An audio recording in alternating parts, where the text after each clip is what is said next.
Hi, this is Philip Schwartz with At Properties. Again, we're with Jamie Dunsing of Dunsing Inspection. We're talking about things you can do prior to winter rolling in to prep your home for the long, cold months. Yeah, so we're in a property here with a lot of large trees, and they're going to drop their leaves here pretty soon. So one of the things people really need to pay attention to is having their downspouts and gutters cleaned to keep the leaves out. So it's going to take, in this case, probably a professional to get up there because it's a second floor, but somebody needs to get up there, clean those. You may even consider doing gutter guards to keep the leaves out. Downspouts, we talked earlier about making sure that the water ran away from the house.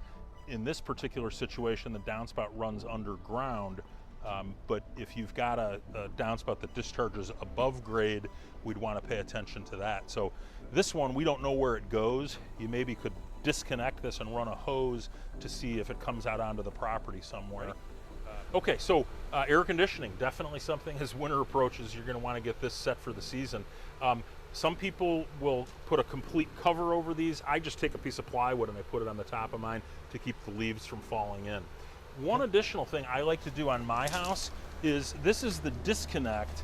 I will open this up and there's a little plug here. I'll actually take that out and I'll store it inside in the junk drawer.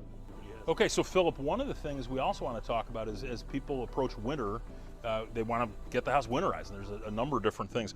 Hose faucets can really cause problems with water. So the hose faucets definitely need to be disconnected. This would be disconnected right here. If there is a shut off on the interior, that should be shut off, and then the exterior opened up.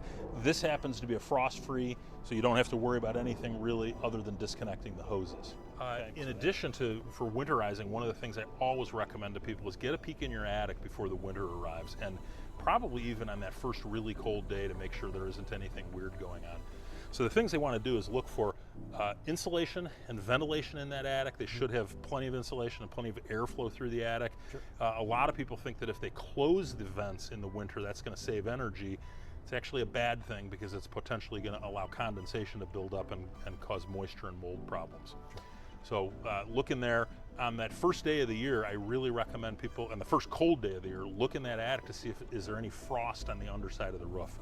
If there's frost, that tells them that they've got a condensation problem and they need to do something about it quickly to prevent mold from growing. Okay. So I hope you found these tips and suggestions to be very helpful in terms of winterizing your house. If you need any vendors or contractors to help you with these services, please reach out to us. We're happy to provide those names to you.